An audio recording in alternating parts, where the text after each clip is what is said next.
Queensland is large enough that one of its old local government areas covered 68,388 square kilometers. That is bigger than Tasmania. 1 shire. Most people who come here see Brisbane, or Cairns, or the water at Noosa. What they do not see is everything else, the places that had newspapers and picture theaters and 8 hotels, and then simply stop. On this list, a town on a Noosa lake where the tram lines run out of the ruins and disappear underwater. A gold town that emptied out entirely except for the pub, which is now the permanent home of a traveling boxing tent. An entire town sold at auction, houses, machinery, streetlights, and carted away brick by brick, leaving bitumen roads that lead nowhere. Make sure you stick with us to the end, because that story is number 1 on this list. A pink sandstone mountain rising 400 meters over a town that never needed a cemetery. Until the morning, it needed 75 graves. We cover forgotten places and the people who lived in them. Subscribe if that is your sort of thing. Today we are counting down 15 Queensland ghost towns so forgotten you will not find them on Google Maps. Number 15. Cracow, the ghost town that fights back. Cracow exists because a prospector named Charlie Lambert found a promising reef and then did not come back to it for 18 years. He returned in 1931 with 2 mates and staked his claims. The Depression was on, digging holes in rock had become a rational career, and a shanty town appeared almost overnight, 485 kilometers north of Brisbane in central Queensland cattle country. At its peak, the town had 5 cafes, a barber shop, a billiard saloon, 2 butchers, a picture theater, and a soft drink factory. The school closed in December 1997. The 2016 census counted 89 people in the locality. The shopfronts are still standing and still empty. What survived was the pub. Around 2000, the tent boxing promoter Fred Brophy bought the Cracow Hotel and made it the home base of his troupe. It is run now by the Burke family, whose 2 children are named Brophy and Chili. One of them is named after the man who owned the pub before them. That is how small a town has to get before its history starts turning up in the christenings. Number 14. Stannary Hills, the town named after the Latin word for tin. 30 kilometers west of Atherton, in dry granite country, tin was found at Eureka Creek in 1884. A town called Eureka grew up around it, then renamed itself Stannary Hills. Stannum is Latin for tin. They were not being subtle. The problem was getting the ore out. By 1900, the mines had sat idle for roughly 8 years because everything had to move by dray and packhorse over ravines and steep grades.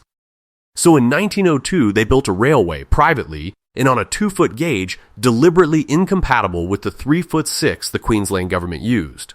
It ran down the Eureka Creek Valley to Boonmoo and later south to John Moffat's Irvanbank mines. The line to Rocky Bluff crossed 31 bridges. It worked. By 1911, the town had 8 hotels, a hospital, 2 butchers, 2 bakers, and a teacher. The tramways stopped in 1936. By 1955, the last hotel had closed and the town was gone. Around 800 people had lived there. They built a railway on a gauge nobody else could use, and when it stopped, so did they. Number 13.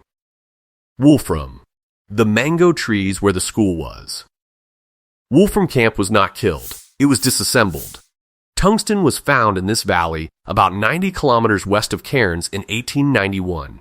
Miners came over from Thornborough and the Palmer River. The town had a substantial school, a hospital, piped water from a dam, a bakery, several stores and several hotels, and a union hall because the workforce here organized hard.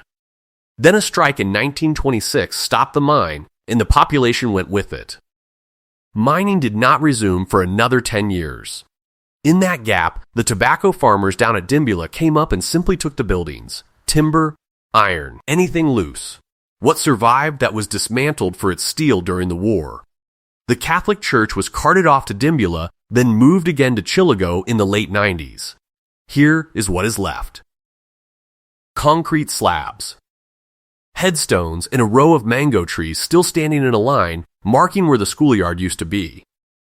The building is gone without a trace. The trees the children played under are the only thing that remembers where it stood. Number 12. Golden Gate. The deepest hole on the field. 6 kilometers northwest of Croydon, out in the Gulf Country savannah, there is an archaeological landscape where a town used to be. The Golden Gate Reef was first worked in 1886 and abandoned within a year. What brought it back was not better geology. It was steel. In 1891, the Croydon to Normanton Railway opened and put a station at Golden Gate, and the reef that nobody had wanted 4 years earlier became the most productive on a field of more than 110 mines. They followed it down 417 meters, the deepest shaft on the goldfield. The town that grew around the station had 10 hotels. The first of them, the commercial, went up in 1890, and instead of the usual corrugated iron, its main construction material was cedar. Out here, that timber had to be shipped in. They built a hotel out of imported cedar for a town that lasted about 30 years. Production declined after 1915, and the town went with it. What is left is the Croydon Consol's pump shaft, the battery and cyanide plant, and the cemetery, one of at least 10 that served this goldfield. 10 cemeteries, for a place where almost nobody lives. Number 11. Mill Point, the company town under the fig tree. 20 kilometers from Noosa Heads, on the shore of Lake Kuridala, there was a private town that almost nobody knows existed. In the 1860s, the Kulula Scrubs held enormous stands of timber and no practical way to move them. A syndicate of Gympie men solved that in 1869 by building not a mill but a whole settlement, the McGee-Luya Company's Kuridala sawmills. At its height, it employed over 200 men.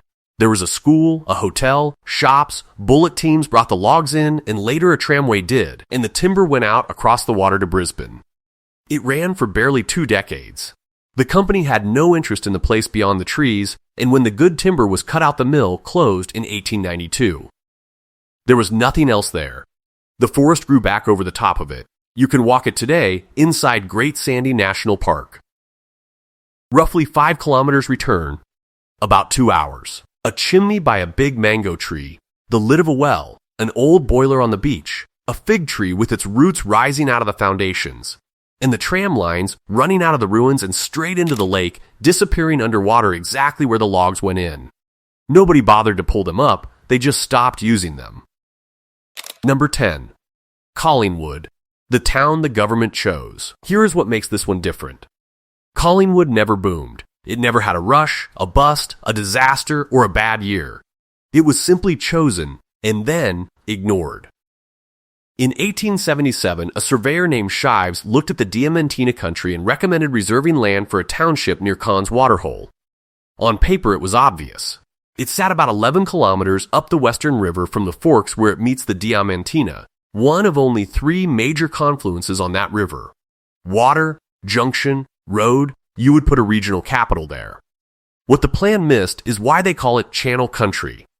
Both rivers are braided at that point. In flood, the whole area becomes a maze of moving water.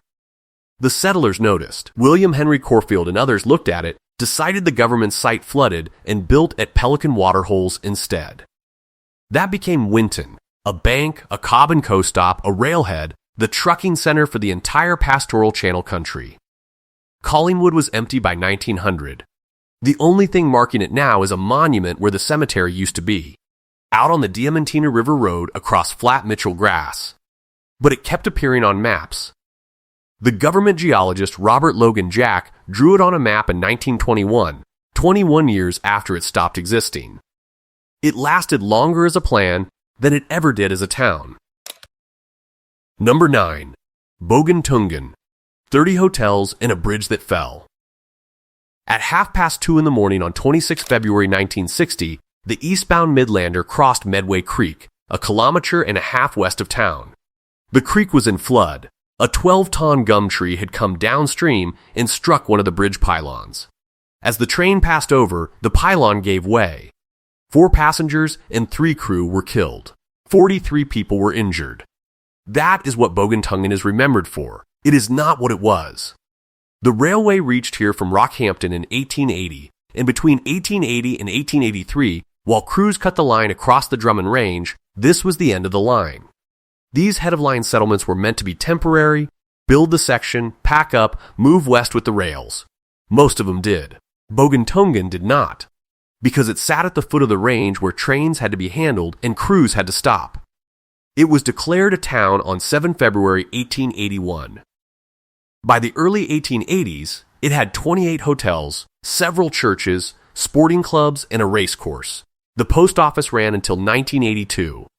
You can drive there today, Sealed Road, an hour west of Emerald. The station is a museum now, with the refreshment room, the grounded 1916 water tank, and interpretive panels about the crash. One traveler counted a handful of houses with a single one occupied, 28 hotels and a race course, and the last public building standing is a museum about the worst night the town ever had. Number 8.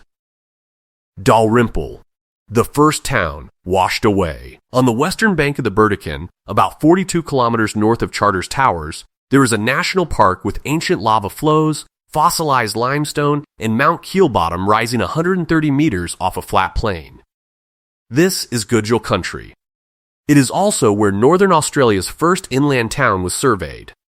In 1863, George Elphinstone Dalrymple took up the Valley of Lagoons run, in partnership with a future Queensland premier. A police camp went in at the southern edge of his land, on the river, and in 1864 it became the first inland town ever surveyed in Northern Australia. The beachhead. Everything that came after went through it first. Its whole reason for existing was the crossing. Anyone heading west out of Townsville had to ford the Betoota here, and when gold hit the Cape River in 1867, all of them did. The tent camp became a town with 5 hotels and numerous stores. Then in 1870, the Betoota flooded and destroyed it. That alone might have been survivable, but gold had already been found at Ravenswood in 1869, and Charters Towers followed in 1872, and there was no reason to rebuild a river crossing once the money had moved somewhere else. By 1901, the relics were a cemetery, some fences, and old shafts. The town lasted 6 years. The shire named after it covered 68,388 square kilometers, larger than Tasmania, and it was named 9 years after a flood had already wiped the place off the map. They kept the name and let the town go. If you are finding this interesting, drop a thumbs up and tell us in the comments which one is getting to you most so far. The town that was dismantled for parts, the one that flooded away, or the one that lost an argument with a surveyor. We read every single one, because from here the list gets harder. The next 7 include a scandal that reached the federal treasurer, a goldfield of nearly 20,000 people that is now stone curbing in the dirt, and a town that was legally required to be removed. Number 7. Kuridala, the town that changed its name to survive a war, and died anyway. 6 hotels, 5 stores, 4 billiard saloons, 3 dance halls and a cinema, 2 iceworks, 1 aerated waters factory, all of it 65 kilometers south of Cloncurry, in spinifex and red dirt, and all of it a bet on the price of copper. Copper was found here in 1884. A Melbourne syndicate bought the Hampton deposit in 1897 and then waited 8 years for world prices to climb high enough to justify digging. When they did, the government helped fund a 70-kilometer railway extension to move the ore, opened in 1910, and a town grew up around the smelter. It had 3 names before it settled: Gulaten, then Hampton, then Friesland, and Friesland became a problem, because there were German miners on the field and a war on. In October 1916, the town renamed itself Kuridala, an Aboriginal word thought to mean eagle hawk. The war was the best thing that ever happened to it. Copper demand kept the town at its zenith in 1918.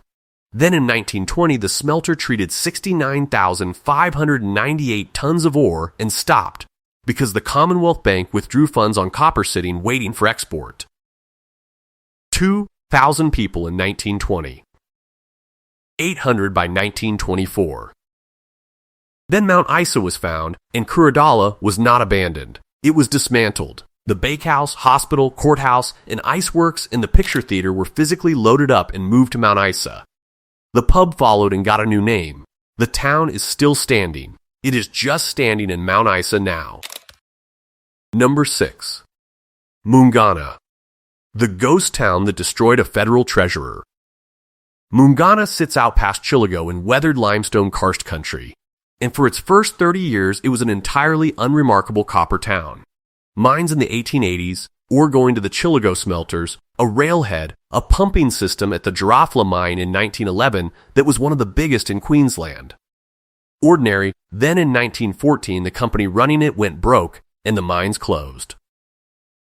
In 1919, the Queensland Labor government bought them and reopened them, on its face, straightforward state enterprise. Here is the thing. It later emerged that two labor figures, Ted Theodore and William McCormack, had held interest in the company that sold those leases to the government at prices alleged to be grossly inflated. The allegation landed in the middle of the Great Depression. By then, Theodore was Federal Treasurer of Australia. There was a royal commission. There was litigation. It poisoned parliamentary politics at both state and federal level, and Theodore's career never recovered. A book about it was published in 2017, written by the grandson of the Conservative Prime Minister who was in office when the commission sat. The mines closed for good in 1926 anyway. The town hung on as a railhead until the train stopped in 1958 and was empty by 1965. It was added to the Queensland Heritage Register in 2008. And this is the strange part. Almost no written records of Mungana survive. A town that toppled a federal treasurer left so little paperwork that the only reliable way to study it now is to dig it up. You can still find two buildings out there, white-painted hollow block with iron roofs, hidden behind limestone bluffs at the end of a road with the blast marks still in the rock walls. The place that made the biggest political noise in Queensland kept the quietest possible archive. Number 5. Betoota, population 0. There is a sign at the edge of town. It says, "Welcome to Betoota. Population 0. Elevation 70 meters." Betoota only ever existed because of a line on a map. Before Federation, Queensland and South Australia were separate colonies with separate customs, so somebody had to sit out on a gibber plain, a stony desert pavement, flat to the horizon, and collect tolls from drovers moving stock across the border. That was the town. It was also a cob and coast stop where drivers changed horses. In 1895, the rabbit-proof fence brought workers out, and Betoota got a police station, a grocery store, a courthouse, and a hotel. Then in 1901, the colonies became a country. The customs post became pointless, and the place spent the next century emptying out. A police station with a court was built in 1915. It closed in 1930, because an inspection in 1928 found that in more than 5 years, not one person had been taken into custody or brought before the court there. What was left was a sandstone pub from about 1890 and a Polish-born migrant named Sigmund Remienko who bought it and refused to leave. He charged customers according to how much he liked them. He was known for his temper and would occasionally produce a firearm during arguments with passing travelers. He retired at 82 in 1997 and closed the bar, and then stayed anyway, keeping it stocked, though he did not drink. He told the Sydney Morning Herald in 2002 that he owned the place, and if you own something that makes you happy, there is no reason to leave it. He died in 2004. The population became 0. The pub has since been sold and revived. Temperatures out there can exceed 50 degrees, and the town comes alive a few times a year for the races. But for 2 decades, the smallest town in Australia was one building and one man who would not be moved. Number 4. Maytown, the capital of a goldfield of 19,000. Maytown started as a butcher's shop. In 1872, the explorer William Hand noticed evidence of gold in the interior of Cape York. Men came. A butcher named Jack Edwards set up at the junction of the Palmer River and Butcher's Creek to sell them beef. Businesses gathered around him, and in 1875, a surveyor named A.C. Macmillan laid out a town and named it after his daughter. Plenty of people kept calling it Edwardstown. By 1876, it had 12 hotels, 6 stores, 3 bakers, 3 tobacconists, and a lemonade factory. By 1877, the Palmer Goldfield as a whole was estimated at 19,500 people. Here is the part most people never hear. The overwhelming majority of them were Chinese. Estimates put it at 4,000 Europeans against 10,000 Chinese in September 1875, and at the peak, 6,000 against 18,000. That imbalance defined the place. By 1882, 10 of the town's stores were Chinese. In 1878, the Chinese community fought its own war here, the Tong Wars, Macau against Canton. Meanwhile, the Kuku-Yalanji people, whose country this was, fought back against the invasion of it. The shortcut in from Cooktown ran through a rocky gorge that became known as Hell's Gate because of the ambushes. A newspaper retrospective in 1954 was headlined, "River of Gold Ran Red with Men's Blood." By 1900, the town was down to 674 people, and 422 of them were still Chinese. By the 1920s, it was finished. You can reach it with a four-wheel drive 280 kilometers northwest of Cairns, the last 75 kilometers off-road. What is there is a baker's oven, stone curbing outlining streets with nothing on them, a cemetery, a surveyor's bolt marking the exact center of town, and rusting stamp mills in the scrub. And lying in the dirt, the flagged stone floor of a store that belonged to a man named Sun Yi Li. 19,000 people, and the most legible thing they left behind is one man's shop floor. Number 3. Acland, the man who wouldn't sell. The Darling Downs is some of the most fertile cropping country in Australia. Flat black soil, wide sky, 35 kilometers north of Toowoomba. And in that country, there was a small coal town that, unusually, became a beautiful one. Two people did that. Thelma May and Wilf Boytle raised and planted Queensland bottle trees through the streets of Acland. They built Tom Doherty Park. Largely because of their volunteer work, Acland won Queensland's first statewide Tidy Towns Award and became known as the Town of Trees. The town had existed for about 120 years, built around what became Queensland's oldest continuously worked coal mine. By 1971, it was the only coal mine left on the Darling Downs. It shut in 1984 when the population was somewhere between 200 and 400, and the workings ran on for years as a small museum run by the farmers who owned the land. Then in 2002, New Hope Coal arrived, and Stage 1 looked modest. It was not. The open cut crept toward the town. The company bought out the farmers, then the townspeople, and in 2008, it purchased almost every property in Acland with the intention of demolishing them as the pit expanded into the town site. About 55 houses were bulldozed, the foundations were dug out too, and around 40 bottle trees were uprooted, the ones the Butles had planted. The Stage 3 application stated, in plain words, that it required the removal of the town of Acland. By 2009, there was one resident left who had not sold, Glenn Boyhell, Thelma and Wilf's son. He stayed in the town his parents had planted, kept maintaining their park, and became, in one man standing in a street with no houses on it, the entire argument about what a mining boom costs. The census counted 53 people in 2006, 32 in 2016, and 3 in 2021. One day a year, on Anzac Day, hundreds of people turn off the highway and drive back into the empty town. They took the trees out first. That tells you everything about what was actually being removed. Number 2. Mary Kathleen. The town that was sold for parts. In April 1983, an entire Queensland town went under the hammer. Not the land, the town. Mine machinery, public buildings, houses, streetlights, buyers came, bid, and then dismantled the place brick by brick and drove it away. It started with two prospectors in the Selwyn Range in 1954. Clem Walton and Norm McConaughey found uranium. McConaughey had buried his wife 2 weeks earlier and named the deposit after her. Mary Kathleen. They sold the rights, and Rio Tinto formed Mary Kathleen Uranium in 1955. What the company built was not a camp. It was an architect-designed model township planned to sit properly in its landscape, with piped water from a dam called Lake Corella, a drive-in cinema, a 35-meter swimming pool, a golf course, and a lawn bowls club. It cost $24 million.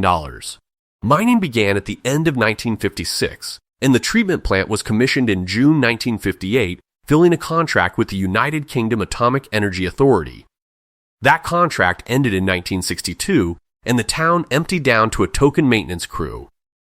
Then it filled again.